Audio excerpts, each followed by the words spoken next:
You're watching 11 Alive Morning News. 11 minutes of nonstop news starts now. Happening right now, cleanup across Atlanta after yesterday's storms left areas all across the city flooded. Ariana Manise is live near Clark Atlanta University. Some unbelievable flooding in the dorms and the roads around campus, Ariana. Aisha and Cheryl, mud is covering streets around some parts of Clark Atlanta University after floodwaters rushed throughout this campus. Like here on Parsons Street, cars that were parked on the street are now sitting on the sidewalk. Now, cleanup started immediately after multiple inches of rain quickly fell in the area over a short amount of time. Now, these are just some of the images that we see spread across social media this morning of what it was like when floodwaters rushed throughout the campus. And the storms also knocked down trees and power. Students tell us they watched the water rise from inside their dorms in a matter of minutes. Now, we got a statement from Mayor Andre Dickens, and he says that rain gauges across the city, they showed 3 hours worth of rain fell in about 15 minutes. Back to you. Ariana, thank you. Later today, the suspects charged with murder in the death of a woman whose body was found in a car trunk in Gwinnett County are expected in court.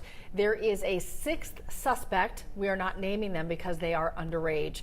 So far, police have not identified the woman publicly, but they do tell us she's from South Korea and came to the United States thinking she was joining a religious group. Once she arrived, police say the suspects held her in a basement where she was beaten and starved.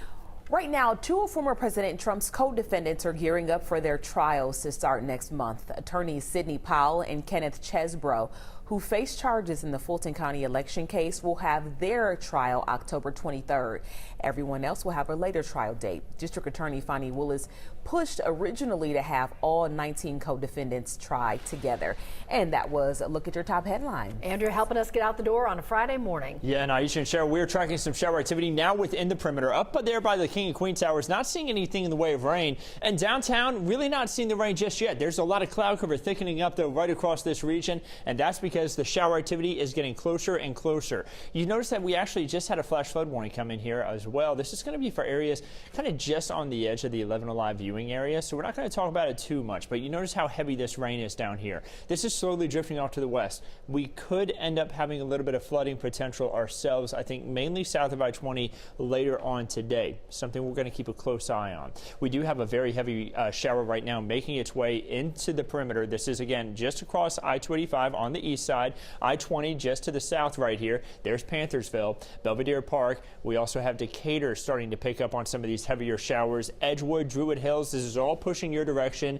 There is the downtown connector about to be dealing with this heavier rain. Of course, we just had the heavy shower make its way just over the east side of the perimeter. This is going to be at Covington Highway on I-285. We even see some big waves getting kicked up as cars drive through here. So that lets you know there's a little bit of flooding on even the highway there that we're going to have to hopefully see drain out a little bit more here as we head throughout the next few minutes to the next 30 minutes or so. Looking at areas down to the southeast, this is what we were talking about earlier. Edenton dealing with a lot of heavy rain, even heavier rain for areas just east of there, getting closer on over towards the Phoenix area of Georgia. Forecast track shows that we're going to continue on with some rain chances for throughout today. It's showing that things will be pretty quiet around 12:30. I don't think we're going to be that quiet. I think we see a little bit more showers than what forecast track's trying to show there. I do expect a little bit more activity to pick up, though, there around 5:30. Temperatures into the upper 70s to lower 80s for highs today. Here's Saturday. Starting off the day there with drier conditions, but shower activity blossoms and picks up as we head into 12:30.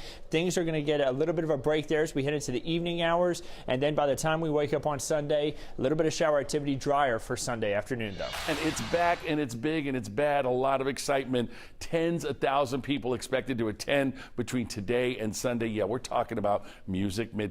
Here's what you should know. Now, while there are a number of options to get there, officials say it will be best to use MARTA. The transit system says it's operating on a regular schedule with extra trains running after every event. So if you do plan to either use the Uber or Lyft, there will be designated drop-off and pickup spots this weekend. Just remember, thousands of other people are going to be waiting for those Ubers as well. Now, just a reminder, it's not only Music Midtown this weekend. We got a Falcons game, 1 o'clock, Mercedes-Benz Stadium. Of course, Atlanta United. Messi's in town. So downtown Atlanta is going to be cray-cray. So head over to our website, 11alive.com, for all those details.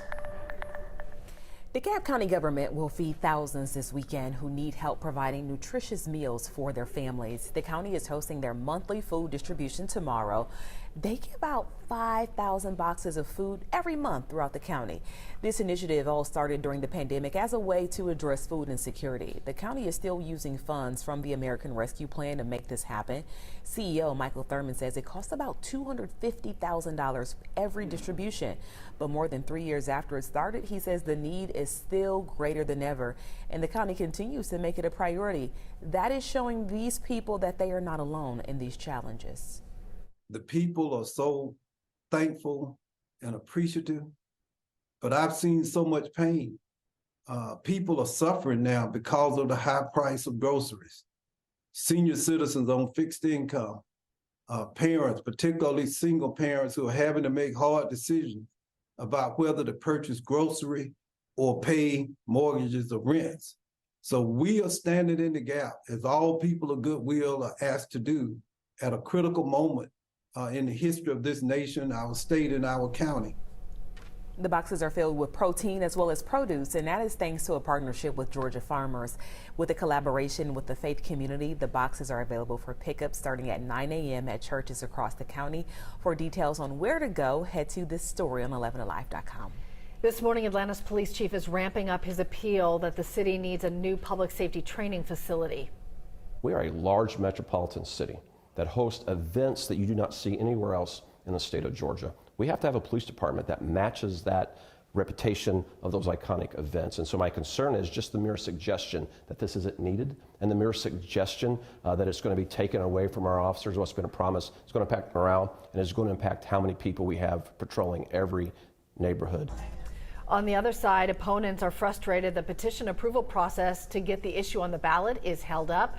Chief Shearbaum and Atlanta Fire Chief Roderick Smith say they were promised a training facility more than 20 years ago. Good morning to you. Coming up on today, my exclusive interview with former President Trump, his first network interview since leaving office here at his golf course in Bedminster, New Jersey. I talked to the president about a range of issues, from his legal battles to abortion, and he reveals for the very first time that he discussed pardoning himself during his final days in office. We'll have all that and more coming up on today.